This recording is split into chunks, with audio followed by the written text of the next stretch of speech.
Imagine आप अपना BSc कर रहे हैं और एमएससी कर रहे हैं, you are very much confused कि आपको ड्यूरिंग योर बीएससी ऐसा क्या करना चाहिए कि आपको एक रिसर्च में अच्छा करियर मिल सके, एक अच्छे कॉलेज में आप एमएससी कर सके एंड इंडिया के top IITs, top research institute जैसे कि IISER, TIFR, NCBS and IISc Bangalore जैसे इंस्टीट्यूट्स में जाके हायर एजुकेशन परस्यू कर सके। So hi everyone, this is Shruti Kanu and welcome back to my channel Shrutiverse. I hope you all are doing good.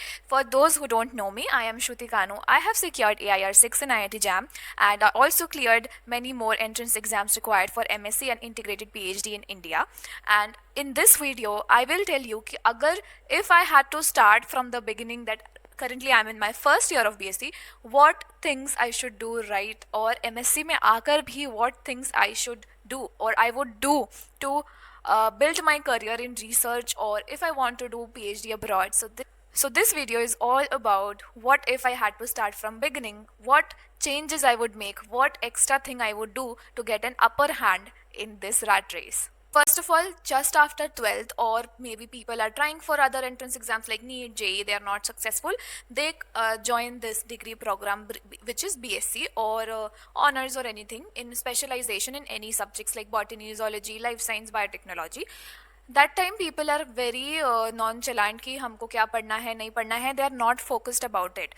But people who are really enthusiastic about research or want to build a career in research, this video is for them. कि अगर आपको अपना career बनाना है, so suppose आपको research करना है and you are into this life science field or biotechnology field, तो आपको सबसे पहले ध्यान में रखना है कि you would have to give MSc entrance exams to get yourself in top renowned research institutes like IISER, IISc, IITs and TIFRs. For them, you have to give these list of entrance exams, which I will list in the screen itself. You can check, which is IIT JAM, GAT-B, CUET PG, TIFR and we also have AIMS PG, IBAB entrance exams as well. Through this, you can get India's top research institutes for your higher education.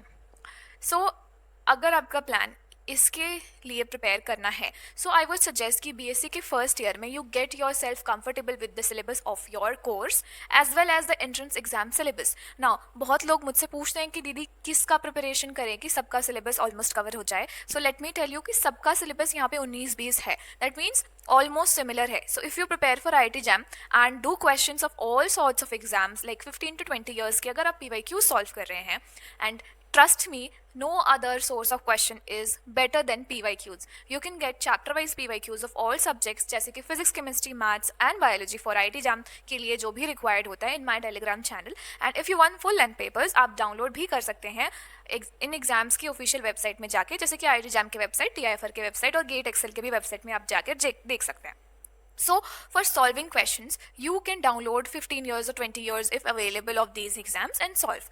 Next, BSc के first year से ही आपको अपनी तैयारी शुरू करनी है. That is start early. It is very important. अगर आप जल्दी स्टार्ट कर रहे हैं तो it will boost your career.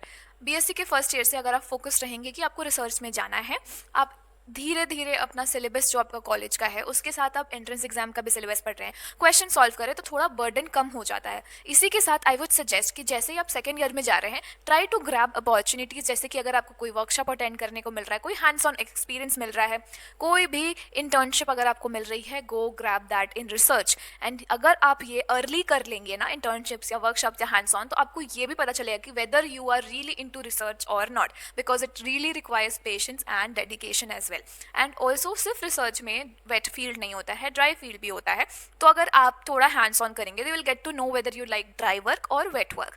So wet work is like laboratory experiments and dry work is like computational thing. So you will get to know that as well. So I would encourage students to start doing internships, attending workshops or doing hands on practice since their second year itself. And ऐसे ही करते करते आप third या fourth year में आते आते पूरी तरह से तैयार हो जाएंगे इन सब एंट्रेंस एग्जाम्स के लिए. एंड क्योंकि आपके पास ऑलरेडी लैब एक्सपोजर होगा, जो कि बहुत लोगों के पास नहीं हो पाता क्योंकि वो बहुत नॉर्मल से कॉलेज में पढ़ रहे होते हैं मेरी तरह, क्योंकि मेरा बॉटनी ऑनर्स था एंड मुझे भी ज़्यादा रिसर्च और लैब का एक्सपोजर नहीं था वहाँ पे. अगर आपको एक्सपोजर चाहिए तो आप बाहर जाके इंटर्नशिप कर सकते हैं, वर्कशॉप अटेंड कर सकते हैं, इनसे आपको एक्सपोजर मिल जाएगा जो मुझे नहीं मिल पाया था. So this thing I would encourage all the students to get an idea कि आपको फ्यूचर में आखिर करना क्या है. ऑल्सो अगर आप ये सब कर रहे हैं and you can get one paper published और वन रिव्यू पेपर और anything published, that will boost your career all lot. I know अगर आपको फॉरेन पीएचडी करनी है विच इज़ योर गोल, और आपको फॉरेन में मास्टर्स करना है, तो these things give you our upper hand, क्योंकि दे वांट कि जो भी लोग आ रहे हैं एटलीस्ट एक दो रिसर्च पेपर तो हो उनके पास। तो अगर आपको ये अपॉर्चुनिटी मिल रही है तो प्लीज़ ग्रैब इट, नहीं मिल रही है तो कोई बात नहीं, ऐसा नहीं है कि जिसके पास नहीं होता है वो नहीं जा सकता है, but if you are getting that opportunity please grab it. So इन 4 सालों में आपको एंट्रेंस एग्जाम के लिए प्रिपेयर करना है, कॉलेज का CGPA अच्छे से मेंटेन करना है, इफ़ पॉसिबल लेबोरेटरी एक्सपीरियंस और लैब एक्सपोजर लेना है, एंड इफ़ पॉसिबल अगर कोई पेपर या रिव्यू पेपर कुछ भी हो सके गेट इट पब्लिश्ड। ऑफकोर्स अगर आप लैब में काम करेंगे तो ही ये पॉसिबल है, otherwise it's not possible. So if you gain lab exposure there may be a possibility कि आपके पास एक पेपर और रिव्यू पेपर एनीथिंग पब्लिश हो। Now, after getting into MSc also, suppose you got into some IIT or IISc or TIFRs or anything, suppose you got normal MSc और you got integrated PhD। Integrated PhD में भी बहुत सारे institutes में exit option होता है। अगर आपको फॉरेन PhD करनी है उस MSc के ड्यूरेशन में भी अगर आप पेपर्स गेन कर पा रहे हैं, that is very well and good. What I see people entering into MSc ना, दे आर लाइक अभी अभी आपने एंट्रेंस एग्जाम क्लियर किया and you are very much हाँ मैंने कर लिया है, एंड उसके बाद you chill in the first semester. अगर मैं IIT बॉम्बे की बात करूँ स्पेशली ना, तो first semester is really very much chill. आप चाहो तो फर्स्ट सेमेस्टर में बहुत कुछ सीख सकते हो, और जैसे कि मैंने अपने प्लेसमेंट वीडियोज़ में कहा है, अगर आप प्लेसमेंट में इंटरेस्टेड है, आप 2025 के ज्वाइन कर रहे हो, सो दिसंबर में आपका सारा प्लेसमेंट सीजन चलता है, अगस्त और सितंबर 2026 तक आपका CV वगैरह शॉर्टलिस्ट होने के लिए इंस्टीट्यूट पोर्टल में अपलोड हो जाना चाहिए। तो उसके हिसाब से आपको फर्स्ट ईयर में ही इनफ एक्सपीरियंस गेन करना पड़ेगा अगर आपको प्लेसमेंट चाहिए, क्योंकि बेसिकली IIT बॉम्बे में जैसे कि आपने अगर प्लेसमेंट वीडियो देखी होगी तो नॉन कोर में प्लेसमेंट्स काफ़ी ज़्यादा परसेंटेज में है compare to core. Core is like negligible only. So ये भी आप देख सकते हैं। एंड ऑल्सो MSc में आने के बाद आप अपना लैबोरेटरी एक्सपोजर के लिए भी बहुत कुछ कर सकते हैं अगर आप चाहें तो। सो ये सब चीज़ I would say don't miss on it. आपको ऐसे नहीं है कि हाँ अब आगे बहुत चिल है, सिलेबस तो उतना नहीं है, क्योंकि IIT बॉम्बे के फर्स्ट सेमेस्टर में we don't get any lab exposure. यहाँ पे लैबोरेटरी सेकंड सेमेस्टर के सेकंड हाफ में होती है। So first semester is only course work. So उस टाइम आप अपने सेल्फ बिल्डिंग में ध्यान दे सकते हैं कि आप और एक्स्ट्रा क्या क्या कर सकते हैं, ताकि अपने PhD को अगर अब्रॉड से करनी है तो उसके लिए अपना प्रोफाइल बिल्ड कर सकते हैं। आपको क्या क्या चाहिए, अगर आपको इंग्लिश सीखने की जरूरत है या कोई स्पेसिफिक लैंग्वेज सीखने की जरूरत है, उस पर फोकस कर सकते हैं। So these are the things which I would have focused अगर मैंने अभी अभी अपने BSc और अभी अभी अपने MSc ज्वाइन करा होता तो। Also, I am conducting a mentorship session on 14th of June for students who are confused कि हम क्या करें, BSc में क्या करें, एंट्रेंस एग्जाम्स कैसे क्लियर करें। सो इन सारे डाउट्स को आंसर करूंगी मैं, एंड इनफैक्ट हर लोगों को बोलने का मौका मिलता है इस मेंटरशिप में।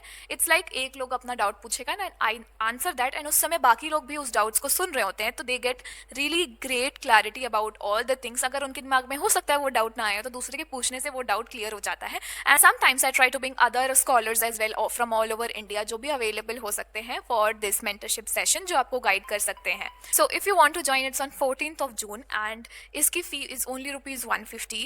एंड अगर आपको चैप्टर वाइज क्वेश्चन चाहिए तो वो मेरे टेलीग्राम चैनल में अवेलेबल है, PYQs भी मेरे टेलीग्राम चैनल में है, एंड टेलीग्राम चैनल में मैं टाइम टू टाइम आपको पार्ट टाइम जॉब्स, इंटर्नशिप्स वगैरह के अपडेट्स देती रहती हूँ, also some points which is important for your research journey. If you like this idea you can follow my Telegram channel. Also now we are on Instagram as well, जिसमें मैं basically vlogging content, motivational content post करती हूँ। So if you like that also you can follow that page as well. I will tag the link in the description.